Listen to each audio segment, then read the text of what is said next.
All right, Jen Green and Fairless Hills. Scope of work's going to be 3 different line items. It's basically a bunch of clearing out brush and such. So first line item, I'm going to give her 2 options for this spot. So she's got a raised bed here that is pretty overgrown. So we're going to give her 2 options. One will be just to kind of like trim it up and clean it up. And then 2 will be to like gut the whole thing out so it's like clean slate.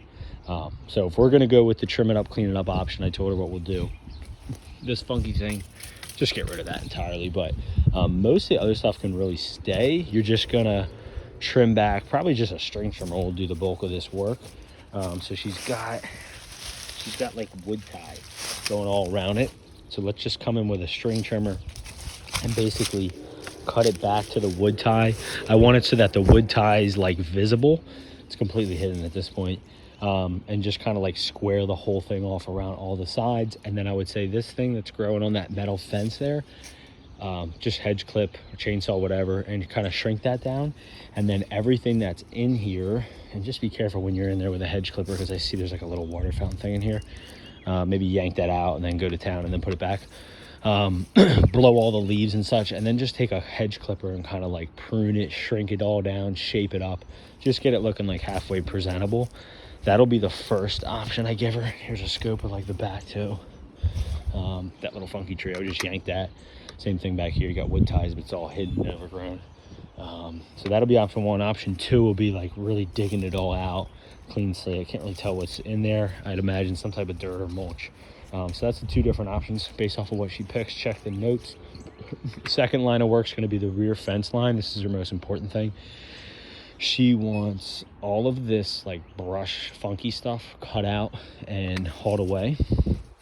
You can, she said, keep the ground ivy, that's fine, but all this like weird like viney weird stuff, all these like tree, there's actually like trees in here, just chainsaw them down.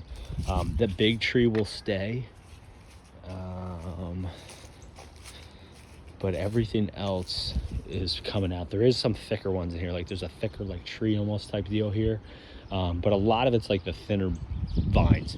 So cutting all that out, and then when it comes down to the ivy, I told her that we won't be like ripping it out of the ground by the root because we're keeping all the ivy. She's aware of that because I told her it might come back, you know, slowly over time because we're not like gutting it out. She's fine with that. Basically just want it like cut down to the ivy level.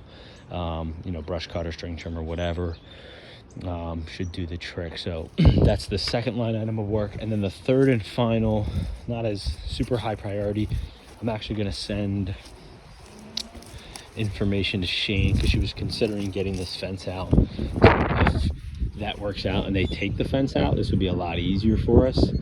And maybe I'll just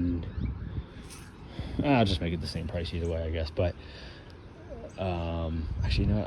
I'll give her an option. If the fence comes out, a price, and if the fence is here, a price.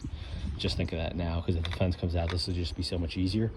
Not that it's super small, but it's pretty tight back there, so you'd have to go back here, brush cut, string trim, clear all this out. If we hit it like soon, I told her in the next week, it'll be pretty much like this. It'll be easy to do. If she waits at all, price would go up, estimate would change once it grows in. But go in there, string trim it, brush cut it, basically just gut the whole thing and then spray and kill it out, and that's it.